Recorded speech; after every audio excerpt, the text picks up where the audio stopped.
Benvenuti all'Antro Esoterico, il luogo dove i veli del mistero vengono sollevati.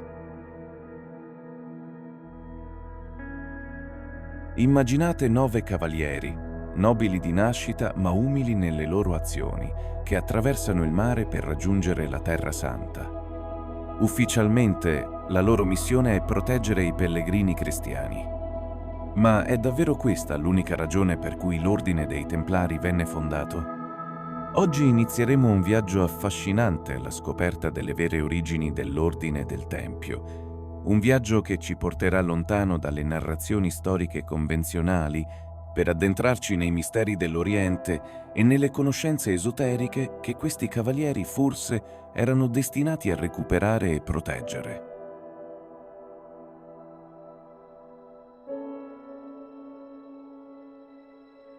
Perché 9 cavalieri? Perché stabilirsi proprio sul Tempio di Salomone? E soprattutto, cosa scoprirono durante i loro anni in Oriente che cambiò per sempre il corso della storia occidentale?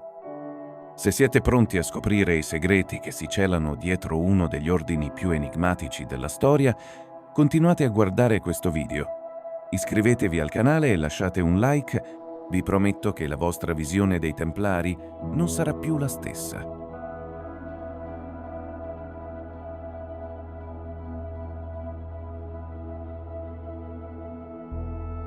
Nel 1118, o forse 1119, le date esatte rimangono incerte, aggiungendo ulteriore mistero. 9 cavalieri francesi guidati da Ugo di Payens si presentarono a Baldovino II, re di Gerusalemme.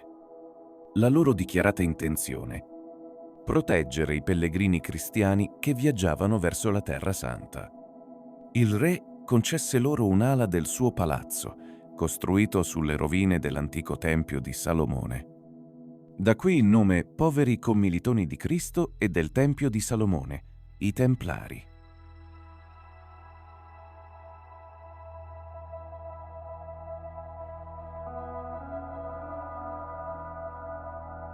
Ma questa è solo la storia ufficiale.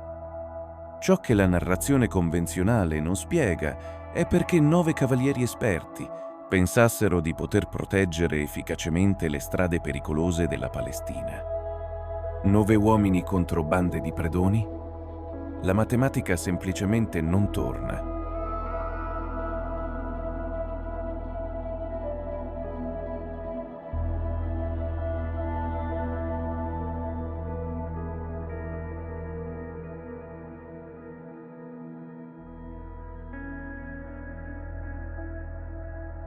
Il numero 9 non è casuale nella tradizione esoterica.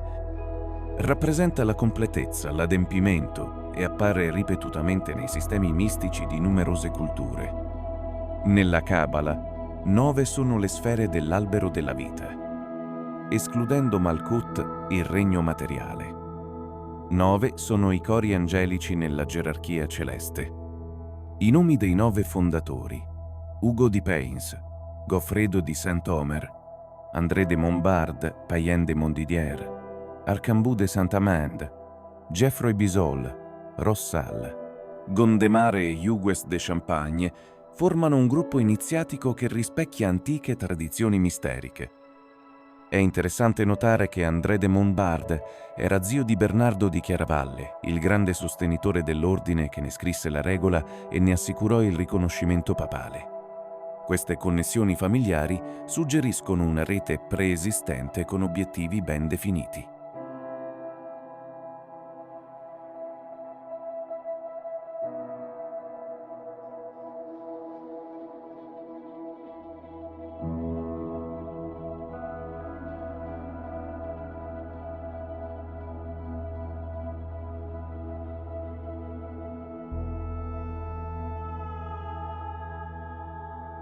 La scelta del Tempio di Salomone come quartier generale non fu casuale. Secondo le tradizioni esoteriche, il Tempio era molto più di un edificio sacro, era un modello dell'universo, un luogo dove cielo e terra si incontravano. Le leggende narrano che sotto le sue fondamenta si celassero segreti antichissimi, forse l'Arca dell'Alleanza stessa, o testi sacri contenenti conoscenze primordiali. La tradizione massonica, che rivendica una discendenza dai Templari, pone grande enfasi sui simboli e sui misteri del Tempio di Salomone. I Templari trascorsero i primi 9 anni scavando sotto il Tempio. Gli storici ufficiali sostengono che stessero costruendo stalle, ma perché dei cavalieri dedicherebbero così tanto tempo a un lavoro che poteva essere svolto da manodopera locale? È più probabile che stessero cercando qualcosa di inestimabile valore.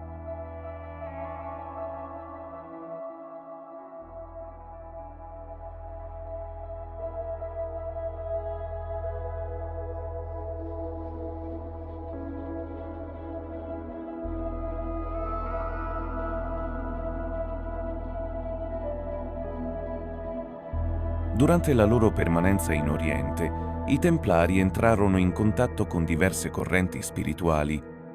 Il sufismo. L'aspetto mistico dell'Islam, con la sua enfasi sull'esperienza diretta del divino e la sua ricca tradizione simbolica, presenta sorprendenti paralleli con alcuni dei successivi rituali templari. I dervisci sufi praticavano tecniche di meditazione e contemplazione che trascendevano i confini religiosi. Gli assassini?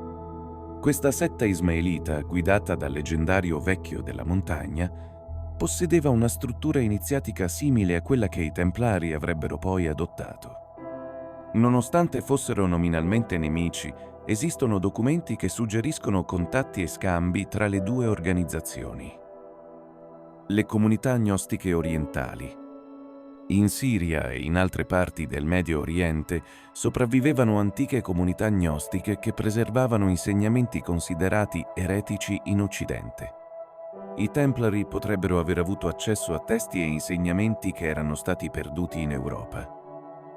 La saggezza ermetica. Attraverso i contatti con studiosi arabi, i Templari potrebbero essere entrati in possesso di testi ermetici ed alchemici che avrebbero influenzato profondamente il pensiero esoterico occidentale.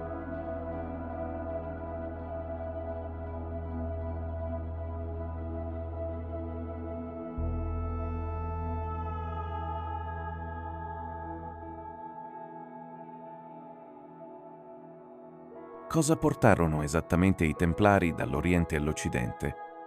Le prove suggeriscono diverse possibilità. Conoscenze architettoniche.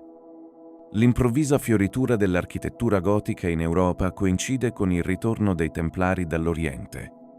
Le cattedrali gotiche, con le loro proporzioni matematiche precise e il loro ricco simbolismo, potrebbero incorporare conoscenze geometriche sacre apprese in Oriente. Tecniche di navigazione. I Templari divennero esperti navigatori e cartografi, possibilmente grazie a conoscenze astronomiche avanzate acquisite dagli studiosi arabi. Pratiche mediche. L'ordine era noto per le sue avanzate pratiche mediche, probabilmente influenzate dalla medicina araba, all'epoca molto più sviluppata di quella europea. Sistemi bancari. I Templari inventarono essenzialmente il sistema bancario moderno, con lettere di credito che permettevano ai pellegrini di viaggiare senza portare con sé grandi somme di denaro, un'innovazione che potrebbe essere stata ispirata da pratiche commerciali orientali. Conoscenze esoteriche. Forse più importante, i Templari potrebbero aver portato in Occidente una sintesi di conoscenze esoteriche che avrebbe influenzato segretamente lo sviluppo spirituale europeo per secoli.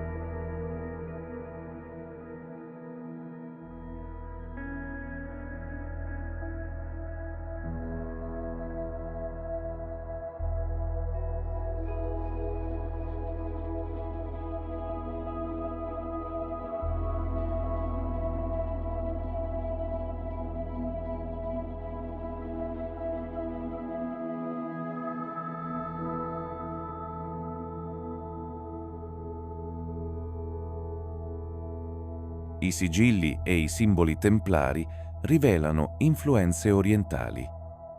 La famosa immagine dei due cavalieri su un solo cavallo, oltre al suo significato pratico di umiltà, richiama il concetto di dualità unificata presente in molte tradizioni mistiche orientali. La croce rossa patente dei Templari, con i suoi bracci che si allargano verso l'esterno, richiama antichi simboli solari e, secondo alcuni studiosi, potrebbe essere collegata alla Rosa Croce delle tradizioni esoteriche successive. Il misterioso Baphomet che i Templari furono accusati di venerare potrebbe rappresentare una corruzione del nome Maometto, ma anche un simbolo gnostico della saggezza divina, simile a divinità androgine, presenti in diverse tradizioni mistiche.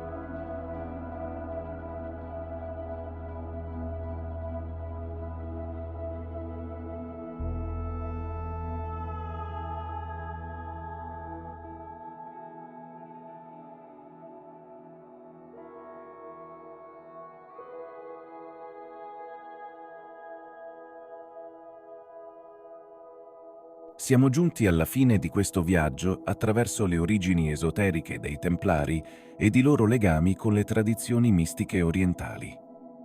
Abbiamo visto come, dietro la facciata di un ordine militare e religioso, si celasse potenzialmente una missione molto più profonda e trasformativa. I 9 cavalieri che si stabilirono sul Tempio di Salomone non erano semplici soldati, ma iniziati a un percorso di conoscenza che avrebbe cambiato il corso della spiritualità occidentale. Attingendo alla saggezza delle tradizioni mistiche orientali, dal sufismo alle antiche conoscenze gnostiche, i Templari crearono un ponte tra Oriente e Occidente, tra passato e futuro. Le conoscenze che portarono con sé non morirono con la brutale soppressione dell'ordine nel 1307. Come un fiume sotterraneo, continuarono a fluire attraverso società segrete, tradizioni esoteriche e opere d'arte simboliche, influenzando silenziosamente la cultura europea. Oggi, mentre contempliamo il mistero dei Templari, non stiamo semplicemente studiando storia, stiamo toccando un filo d'oro che collega le antiche sapienze alle nostre moderne ricerche spirituali. Se questo video vi ha aperto nuove prospettive sui Templari, vi invito a condividere nei commenti quali aspetti vi hanno colpito maggiormente. Quali altri misteri dell'ordine vorreste esplorare nei prossimi video? Non dimenticate di iscrivervi al canale L'Antro Esoterico per non perdere i prossimi approfondimenti sui Templari e su altri affascinanti temi esoterici. Attivate anche la campanella per ricevere notifiche quando pubblichiamo nuovi contenuti. Grazie per aver intrapreso questo viaggio con noi. Ci vediamo nel prossimo video, dove continueremo a sollevare i veli del mistero che avvolgono la storia occulta dell'umanità. A presto, viaggiatori dell'anima!